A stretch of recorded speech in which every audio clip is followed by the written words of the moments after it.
English hand writing में सबसे पहले हमें जिस चीज़ की एक्सरसाइज करनी है वो ये तिरछी लाइनें हैं जो कि हॉरिजेंटल के साथ अप्रॉक्सीमेटली 70 डिग्री का एंगल बनाती हैं। तो आपने इसी तरह इन लाइनों के ऊपर पेंसिल फेरनी है। पहले ये लाइनें बड़ी करके यहाँ दिखाई गई हैं ताकि आपको इनका स्ट्रक्चर या इनकी फॉर्मेशन जो है वो अच्छी तरह क्लियर हो जाए। ये देखें, ये तकरीबन 70 के एंगल पर ये तिरछी लाइनें आपने लगानी है, लेकिन इस तरह के इनमें खम ना हो, यानी इस तरह लाइन में खम या टेढ़ापन ना आए, बल्कि जो भी लाइन आपने लगानी है वो ऐसे स्ट्रेट होगी। सीधी से ये मुराद है, सीधी से ये मुराद नहीं है कि आप ऐसे परपेंडिकुलर लगाएं या हॉरिजॉन्टल लगाएं, तो ये नहीं, इस तरह नहीं लगानी, बल्कि ऐसे तिरछी लगानी है। इन लाइनों के अंदर बल या कर्व नहीं होना चाहिए, ये लाइनें स्ट्रेट होनी चाहिए।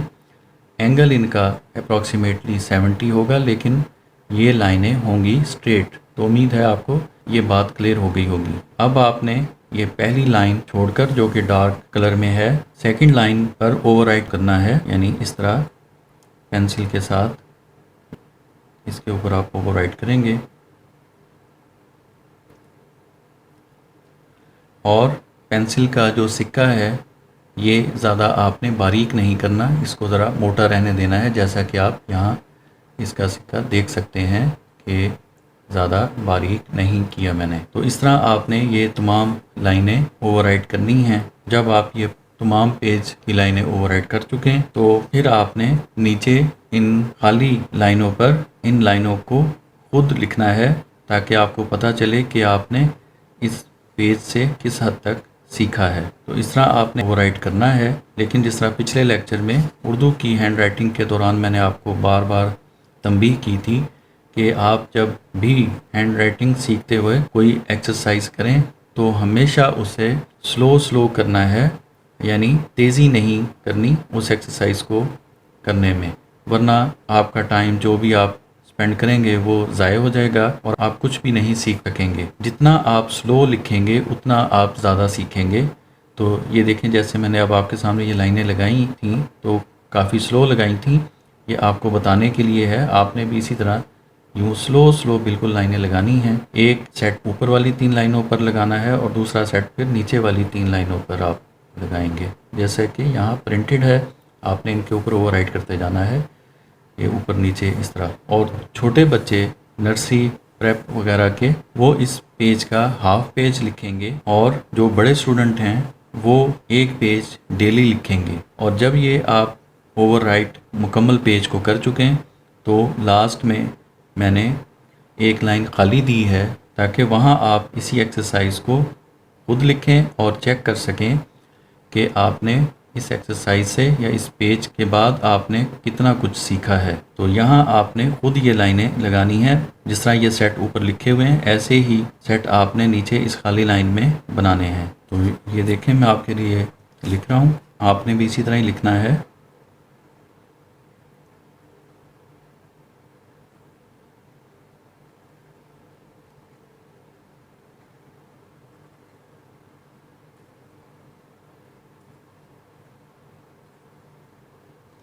इस तरह आपने ये पूरी लाइन लिखनी है। उर्दू की तरह इंग्लिश में भी मैंने हर एक्सरसाइज के लिए 4 पेजेस रखे हैं, यानी एक एक्सरसाइज आप 4 पेजेस पर करेंगे। ये कम से कम पेजेस हैं।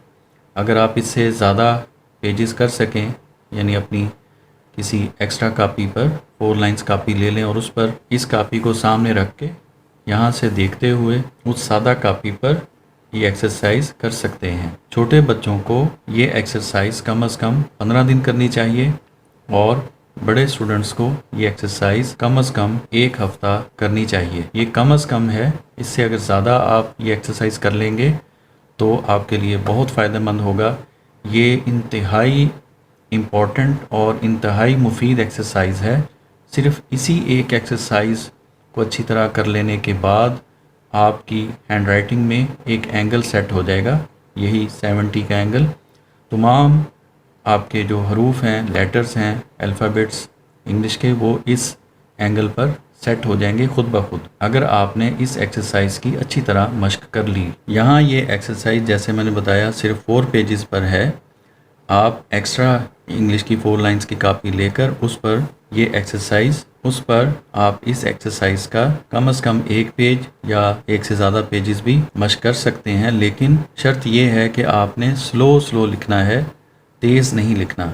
यानी ये लाइनें आपने बहुत आहिस्ता आहिस्ता लगानी हैं, इतना कि एक पेज के ऊपर आपको 15 से 20 मिनट लगें। अगर आपने तेज़ ये लाइनें लगाई तो फिर आपको कुछ हासिल नहीं होगा। इसके बाद नंबर 2 पर जो एक्सरसाइज है, इसकी शेप एल से मिलती जुलती है, लेकिन ये एल नहीं है। इसको लिखने का तरीका ये है कि इसका स्टार्टिंग पॉइंट ये है, यहाँ नीचे से हम ऊपर जाएंगे और फिर ऊपर से यूं घूमकर वापस नीचे आएंगे। अब अगर आप इस मश्क की इस शक्ल को जो मैंने बड़े साइज़ में बनाई है गौर से देखें तो आपको पता चलेगा कि ये जो लाइन है जो ऊपर जा रही है, स्टार्टिंग पॉइंट है, नीचे से लाइन पहले ऊपर जाएगी, ये दूसरी लाइन जो ऊपर से नीचे आ रही है उससे निस्बतन पतली है। और जो लाइन सेकंड लाइन है जिसे मैंने नंबर 2 कहा है, यानी जो ऊपर से नीचे आ रही है, ये ज़रा इस पहले वाली लाइन से यानी लाइन नंबर 1 से जो ऊपर जा रही है उससे मोटी है। तो ये बहुत इम्पॉर्टेंट पॉइंट है जिसे आपने नोट करना है। और अब मैं आपको बताऊंगा कि ये ऐसा क्यों है। इसकी वजह ये है कि हैंडराइटिंग में ये एक उसूल है कि जब भी आपका हाथ ऊपर की तरफ मूव करेगा, यानी कुछ भी ऐसा लिखेगा, कोई लेटर, कोई हरफ या कोई लाइन, कुछ भी, यानी आपका हाथ ऊपर की तरफ मूव कर रहा हो, तो आपने उस पेंसिल, पेन या जिससे भी आप लिख रहे हैं उस पर आपने प्रेशर नहीं डालना, बल्कि बहुत कम प्रेशर रखना है। और जब आपने ऊपर से नीचे आना है, यानी आपका पेन, पेंसिल या कुछ भी मार्कर, बॉल पेन, पॉइंटर, जिससे भी आप लिख रहे हैं, वो जब ऊपर से नीचे आएगा तो फिर आपने निस्बतन ज़्यादा प्रेशर उस पर लगाना है। बहुत ज़्यादा भी नहीं लगाना कि निब ही टूट जाए, बस इतना कि जितना पहले से ज़्यादा हो। यानी जो पहली लाइन थी नीचे से ऊपर जाने वाली, उस पे जो प्रेशर था वो कम था, और दूसरी जो लाइन ऊपर से नीचे आ रही है इस पर प्रेशर ज़रा ज़्यादा रखना है। तो इस ज़्यादा प्रेशर की वजह से ऊपर से नीचे आने वाली लाइन पहले वाली लाइन से ज़रा मोटी बनेगी। अब मैं ये आपको यहाँ लिख कर दिखाता हूँ। ये देखें, ये नीचे से ऊपर में गया और मैंने इंतहाई हल्का प्रेशर लगाया है पेंसिल पर, और यहाँ से जब मैं वापस आऊँगा तो आप मेरी उंगलियों को ज़रा महसूस करेंगे कि मैं इनको ऐसे ज़रा प्रेशर में लाऊंगा और पेंसिल के सिक्के पर थोड़ा सा दबाव ज़्यादा डालूंगा। ये देखें अब मेरे हाथ में ज़रा स्ट्रेसनेस आ गई है, मैंने पेंसिल के सिक्के को ज़रा दबा दिया है। ये देखें इस तरह। तो अब आप देखें कि ऊपर जाने वाली लाइन बारीक है और नीचे आने वाली लाइन ज़रा मोटी है। इसके अलावा दूसरी जो इम्पोर्टेंट बात है वो ये है कि जो लाइन नीचे से ऊपर जा रही है वो थोड़ी सी कर्व्ड है, यानी वो गोलाई में है, और जो लाइन ऊपर से नीचे आ रही है वो बिल्कुल स्ट्रेट होगी, यानी ये वही लाइन होगी जिसकी हमने मश्क पहले की है। यानी ये जो लाइन है हमने पहले लगाई थी, ये वही लाइन यहाँ पर दोबारा आपने लगानी है। शुरू की जो लाइन है यानी स्टार्टिंग पॉइंट है, वो जो नीचे से ऊपर लाइन जाएगी उसमें कर्व देना है। जो लाइन वापस आ रही है ऊपर से नीचे उसमें कर्व नहीं होगा, वो स्ट्रेट होगी। जैसी पहले लाइनें हमने लगाई हैं ये वाली, इस तरह वो बिल्कुल स्ट्रेट लाइन होगी, यही लाइन होगी तकरीबन, और प्रेशर से उसको ड्रा करेंगे इस तरह वो मोटी भी होगी उस लाइन से जो हमने पहले नीचे से ऊपर जाते वक्त कर्व लाइन लगानी है। तो ये है तरीका इस एक्सरसाइज का। अब इन सारी बातों को आपने जहन में रख कर ये एक्सरसाइज करनी है और इंतहाई स्लो समझ के करनी है। यानी ये देखें जैसे मैं अब लिख रहा हूँ, और यहाँ जाकर ज़रा प्रेशर और सीधी लाइन हम नहीं डालना इसमें। फिर नीचे से ऊपर जाते वक्त कर्व गुलाई में और हल्की पेंसिल रखनी है। ऊपर से नीचे जैसे ही आप आने लगेंगे आपने ज़रा पेंसिल पर प्रेशर बढ़ा देना है और सीधी लाइन लगाते हुए नीचे आना है। दोबारा देख लें। तो इस तरह आपने ये पेज मुकम्मल करना है। छोटे बच्चे हाफ पेज, बड़े बच्चे पूरा पेज लिखेंगे, और इसके बाद इन खाली दी हुई लाइनों में आपने खुद लिखने की कोशिश करनी है, जिससे आपको पता चलेगा कि आपने ये एक्सरसाइज किस हद तक सीख ली है। जैसे मैं अब आपके लिए नीचे लिख रहा हूँ, तो आप देखें कैसे आपने लिखना है।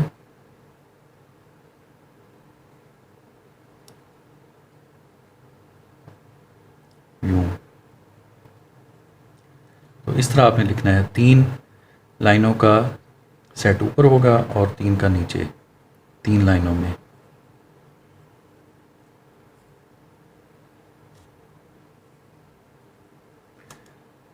इस तरह आपने हर एक सेट के नीचे एक एक सेट उसी तरतीब से लिखते जाना है। तो ये दूसरे नंबर की जो एक्सरसाइज है, ये पहली नंबर वाली एक्सरसाइज से दूसरे दर्जे पर बहुत ज़्यादा इम्पॉर्टेंट है। जैसे मैंने बताया, पहली एक्सरसाइज तो बहुत ही ज़्यादा इम्पॉर्टेंट है, और उसके बाद अगर कोई एक्सरसाइज इम्पॉर्टेंट है तो वो यही है। तो इस एक्सरसाइज के भी यहाँ तो 4 पेजेस हैं, लेकिन अगर आपको उन 4 पेजेस के कंप्लीट होने के बाद भी कोई डेफिशिएंसी महसूस हो और आप समझें कि आपको इस एक्सरसाइज को करने की मज़ीद ज़रूरत है, तो आप सादा कापी लेकर इस कापी को सामने रखकर इस एक्सरसाइज को देखते हुए सादा कापी पर प्रैक्टिस कर सकते हैं जितनी आप चाहें। इस एक्सरसाइज को छोटे बच्चे कम से कम 1 हफ्ता प्रैक्टिस करें, और बड़े बच्चे जो हैं वो कम से कम 4 से 5 दिन इसकी प्रैक्टिस करें। इसके बाद ये एक्सरसाइज है, और ये तकरीबन इस एक्सरसाइज का उलट है।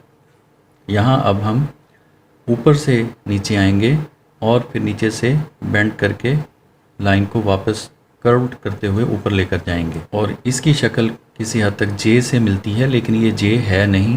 ये महज एक एक्सरसाइज है जो आपने करनी है। आपके हाथ को रमा करने के लिए ये एक्सरसाइज बनाई गई है। इसका जो स्टार्टिंग पॉइंट है वो ऊपर है, यानी हमने ऊपर से शुरू करना है इसे और नीचे आना है। तो जैसा मैंने अभी आपको बताया कि ऊपर से नीचे आते हुए हम पेंसिल या पेन वगैरह पर ज़रा प्रेशर ज़्यादा रखेंगे, और जब भी हमारा हाथ नीचे से ऊपर मूव करेगा तो हमने पेंसिल पर प्रेशर कम कर देना है। और अब नीचे से जब ऊपर लाइन जा रही होगी, उसी लाइन में हमने कर्व्ड भी बनाना है, यानी उसमें थोड़ी सी गुलाई देनी है। लेकिन जो लाइन ऊपर से नीचे आएगी वो स्ट्रेट होगी और थोड़ा सा उस पर प्रेशर होगा।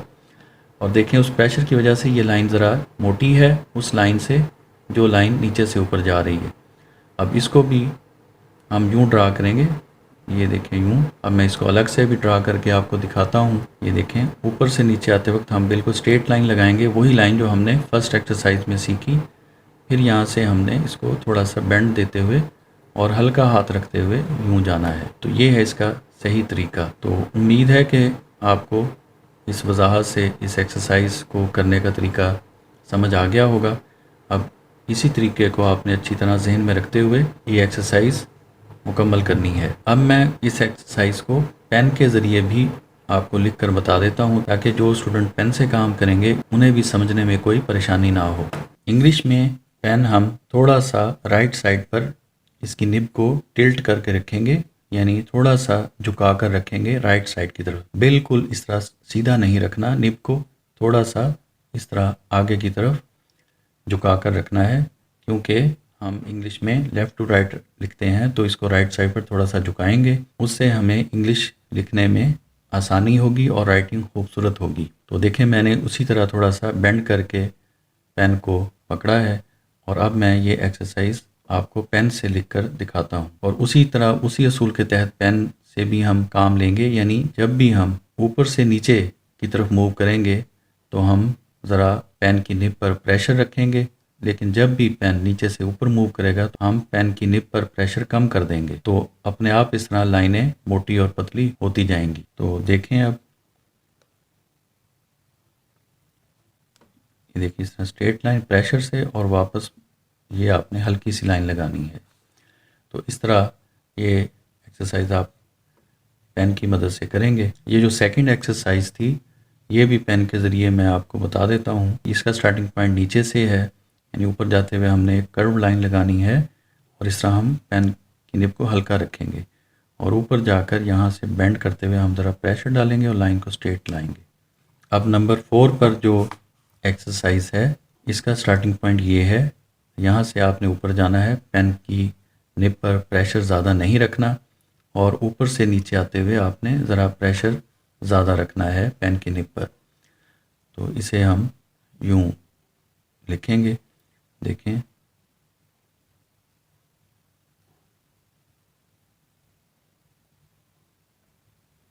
ये देखिए पहली जो लाइन नीचे से ऊपर जाते हुए है वो बारीक है और ऊपर से नीचे आते हुए जो लाइन है वो ज़रा मोटी है।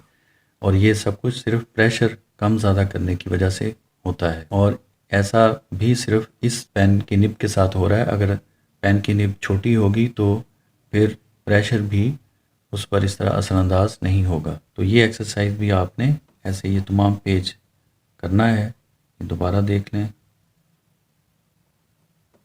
और फिर जब ये आप पेज कर चुके हैं तो फिर नीचे खुद लिखकर आपने चेक करना है। ऊपर की 2 लाइनों में पहले लिखना है, फिर नीचे की 2 लाइनों में इस तरह आपने लिखना है। 4 पेजेस इस एक्सरसाइज के करने के बाद फिर अगली नंबर 5 पे जो एक्सरसाइज है वो नंबर 4 वाली एक्सरसाइज का उलट है। यानी अब हम ऊपर से नीचे आएंगे और यूं घूमकर फिर वापस जाएंगे और ऊपर से नीचे आते वक्त ज़रा प्रेशर रखेंगे और नीचे से ऊपर जाते वक्त ज़रा हल्का कर देंगे प्रेशर को। इसे भी आप यहाँ देख सकते हैं। यूं आपने इनके ऊपर ओवरराइड करना है और आहिस्ता आहिस्ता लिखना है प्रेशर को समझते हुए। खाली लाइन पर भी आपने ऐसे लिखना है और इसी एंगल पर लिखना है। आप ये भी देखें कि ये जितनी भी एक्सरसाइजेज हैं आप अगर गौर करेंगे तो आपको पता चलेगा कि इन सब का जो एंगल है वो वही है जो हमने शुरू में इन लाइनों में मेंटेन किया था। ये लाइनें एंगल मेकिंग लाइनें कहलाती हैं। यानी इनकी प्रैक्टिस के बाद आपके तमाम हरूफ इसी एंगल पर सेट हो जाते हैं। फिर आप जो भी लिखेंगे इंग्लिश में वो आप इसी एंगल पर लिखेंगे। इसके बाद नंबर 6 पर जो एक्सरसाइज है वो नंबर 4 और 5 की जो एक्सरसाइजेस थी उन्हीं को कंबाइन करके बनाया गया है ताकि मज़ीद उनकी रिवीजन हो जाए। नंबर 7 पर जो एक्सरसाइज है वो ये छोटा सा बैज़ा है, यानी एक अंडा नुमा शक्ल है। इसका स्टार्टिंग पॉइंट ये है, यहाँ से आपने राइट साइड के मिड से स्टार्ट करना है और घूमकर वापस वहीं आना है। इस तरह कि जब आप ऊपर की तरफ पेन को मूव करेंगे तो आपने निब पर ज़्यादा प्रेशर नहीं डालना और जब आप नीचे की तरफ आ रहे होंगे तो आपने पेन की निब पर थोड़ा सा प्रेशर बढ़ा देना है और फिर नीचे से जब ऊपर मूव करेंगे तो फिर पेन की निब को हल्का कर देना है।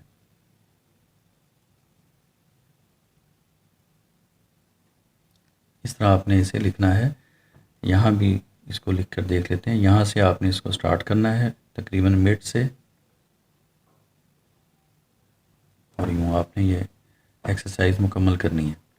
नीचे खाली जगह पर आपने फिर खुद लिखकर देखना है कि आपने कितना सीखा है। इसके बाद नंबर 8 पर जो एक्सरसाइज है वो तकरीबन स्मॉल आई की तरह है। तो इसमें भी जो स्टार्टिंग पॉइंट है वो ऊपर है, यानी ऊपर से हम शुरू करेंगे और बिल्कुल स्ट्रेट लाइन नीचे लेकर आएंगे और नीचे आकर कर्व देते हुए इसे थोड़ा सा मोड़ देंगे। इसे देखें, ये वही लाइन जो हमने पहले सीखी और इसके बाद हमने थोड़ा सा नीचे से यूं बेंड कर देना है। तो इसी तरह आपने ये लाइनें यूं लगानी है।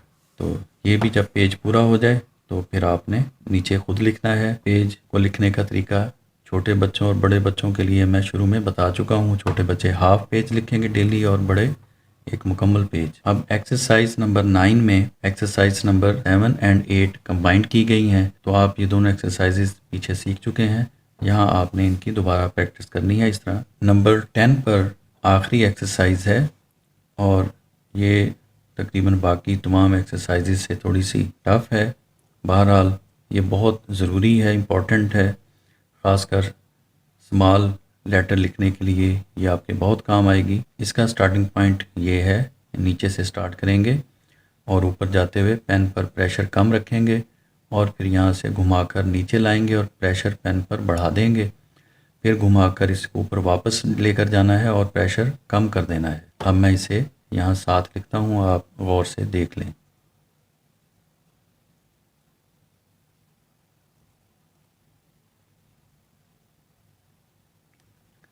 इस तरह आपने ये एक्सरसाइज करनी है।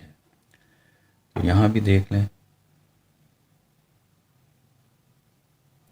इस तरह आपने ये पेज पूरा लिखना है और फिर नीचे खुद लिखना है। जैसे